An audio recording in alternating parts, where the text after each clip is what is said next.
こんにちは、MD ジャックです。皆さんこんにちは、愛です。ジャックさん、今回はなんか最初からテンション上がってます。こないだ、ブレイバリーのリミテッドエディションでリンコちゃんに会ったばかりなのに、また会えるんですもの。ああ、イヤフォンじゃなくて、愛ちゃんはリンコ目当てなのか。じゃあ、これあげる。わあ、リンコドールじゃないですか。嬉しい、ありがとうございます。まあまあ、落ち着いて、とりあえず、モデル名の紹介よろしく。はい、いきなり脱線しましたが、C オーディオ、夢2のレビューです。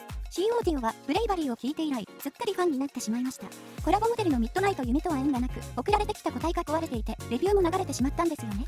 そう、あれは残念だったね。夢、ミッドナイト夢。そして、シリーズ3モデル目となる夢2を早速見ていこうか。はい。ファンの多い人気モデルということもあって、外箱もパッケージ内容も力入ってますね。外箱飾っておきたいです。表面ボディをメンテするためのクロスが2枚、カート類が3枚、指輪が入っていそうなケース。リンコバッジもあります。お値段は28,000から3万円ぐらいと、ブレイバリーよりは少しお安めですが、愛にはちょっと遠い存在なのです。でも欲しいなぁ。まあ、とりあえずリンコドールで我慢ね。はい、それは嬉しいですよ。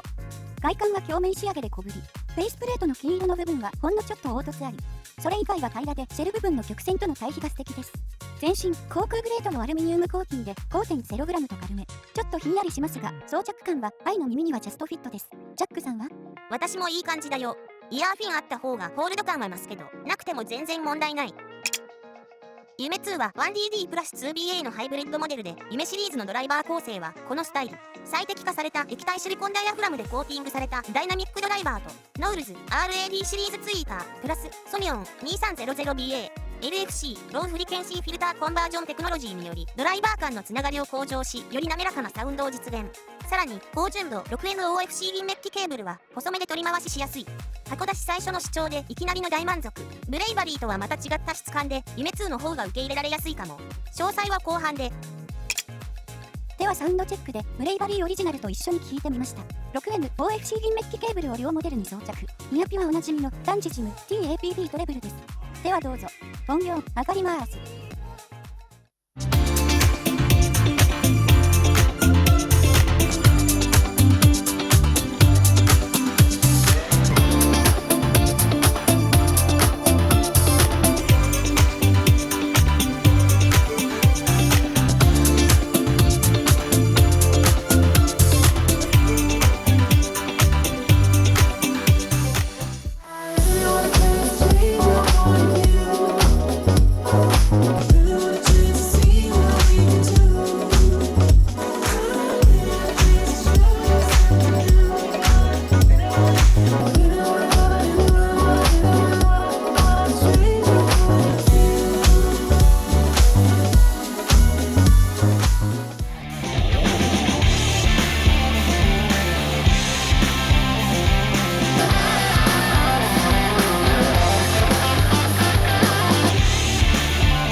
サウンドチェックはブレイバリーがちょっと薄味というか線の細い感じに聞こえました。愛の感覚合ってるかな？ではイヤピ比較です。いつも通り7種のイヤピの比較で、今回はちょっと気づいたことがあって、中高域中心全帯域で見ても大きく3つに分けられるなと思って、こんな風に分けてみた。正解があるわけではないので、曲や聞こえ方に合わせて変える際の参考になればと。 TAPB トレブルを使う機会が増えてますよね。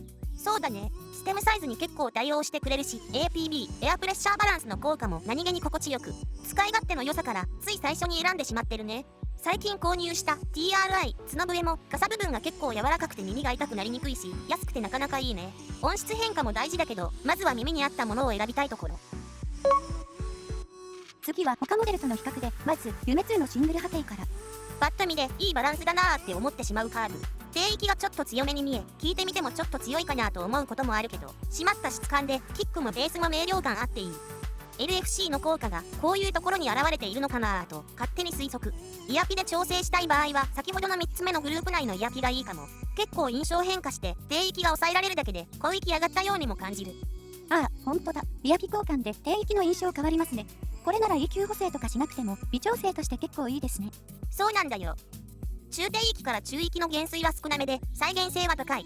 2キロ過ぎでは 2.5、4、8キロ付近でのピーク、そして 3.5、6キロ付近で少し減衰と細かく調整されている。この大域、こういう風に波の振幅がある方が音で埋め尽くされない分空間を広く感じやすいように思える。全体で見て突出した大域もなく、コーティのレベル差も少なめで音量を上げやすく、結果、音のディテールがより認識しやすい。次はブレイバリーとの比較で、まずブレイバリーの印象から。詳細は上の記載を見ていただくとして、夢2に比べより緻密な表現が得意と感じるのと、低域がフル BA 独特の質感、少し薄味でやや広域寄りのバランスだが、トータルでこの再現力はさすがといった印象。さすがのブレイバリーですね。ジャックさんの愛もお気に入りです。レッドやブルーのリミテッドエディションももちろん大好きです。2モデルの比較波形はこんな感じで、60Hz 以下では夢2が、60Hz から 400Hz 付近まではブレイバリーがやや強めで、低域の質感が結構違う印象。1.5 から4キロ付近がブレイバリーが平坦、そして8キロ付近のピークはブレイバリーがやや強めと、聴覚上の印象と一致します。好みの分かれるところですが、あなたはどちらがお好みでしょうか？次は夢2を聞いた印象です。夢2、両感以上に存在感のある引き締まったベースとキック、アコースティックピアノも少しオーバードライブのかかったローズ系のエレピも綺麗、ブラスの立ち上がり、キレの良さ、音は近めでとても明瞭、音の粒子がコーティングされているかのようで衝突せず、結果分離感となって聞こえる感じ。各楽器音がいくつものレイヤーから聞こえてくるようなイメージ。左右いっぱいに、あるいは少し後ろの方からも聞こえてくる低位感。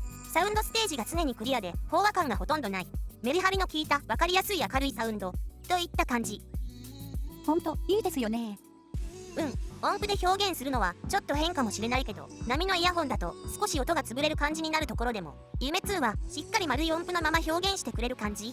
スネアの厚みも残るし、ピアノのメロディーも残響音をまとったまま再現される。このわずかな違いは再生機器の能力にも左右されるところだが、リスニング中の満足感に大きな違いをもたらしてくれる。ただこのレベルの質感に耳と脳がすぐ慣れてしまい、最初に聞いた時ほどの感動が次第に薄れ、それが当たり前になってしまうことがちょっと怖いかな。